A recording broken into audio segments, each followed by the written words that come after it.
শুধু একবার তার দিকে তাকালেই থমকে যেতে হবে। সকালে ঘুম থেকে উঠে আয়নায় তাকানোর আগেই মুখে চালাতে হয় চিরুনি। সারা মুখ জুড়ে কালো ঘন চুল। কেউ বিস্ময় তাকিয়ে থাকে, কেউ ফিসফিস করে, কেউ আবার তাকে হনুমানের অবতার বলে বিশ্বাস করে। কিন্তু এসবের মধ্যেই ভারতের মধ্যপ্রদেশের ললিত পাতিদার শান্ত আত্মবিশ্বাসী হাসি নিয়ে বলে চলেছে জীবনের গল্প। সম্প্রতি গিনেস ওয়ার্ল্ড রেকর্ডস তাকে স্বীকৃতি দিয়েছে বিশ্বের সবচেয়ে লোমশ মুখের অধিকারী হিসেবে।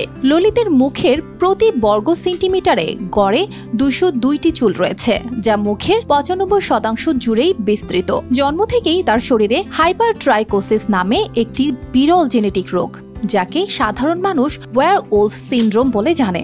চিকিৎসক তাকে বলেছিলেন এর কোনো নিরাময় নেই, আছে কেবল প্লাস্টিক সার্জারির বিকল্প। কিন্তু ললিত সেই বিকল্পকে প্রত্যাখ্যান করেছে। তার কথায় এই ভিন্নতাই তার শক্তি। একনল হ্যান্ড ওয়াশ 100% প্যারাবেন ফ্রি, তাই নিরাপদ হাতের জন্য আস্থা রাখুন একনলে। সামাজিক যোগাযোগ মাধ্যমে ললিত বেশ জনপ্রিয়। ইনস্টাগ্রামে তার ফলোয়ার 2,65,000 আর ইউটিউবে সাবস্ক্রাইবার 1,08,000। এখানে সে নিয়মিত শেয়ার করে নিজের দৈনন্দিন জীবন। গ্রামের পথ ধরে হেঁটে যাওয়া, গরুকে খাবার দেওয়া কিংবা মুখের ঘন চুলে চিরুনি চালানো, সবকিছুই সে রেকর্ড করে দর্শকের উদ্দেশ্যে। সাধারণ মানুষের কৌতূহলী দৃষ্টি কিংবা ফিসফিসানি তাকে বিচলিত করে না। ললিত বলে, আমি দেখতে আলাদা, এটা ভালো ব্যাপার। এই ভিন্নতাই আমাকে সাহসী ও শক্তিশালী করেছে।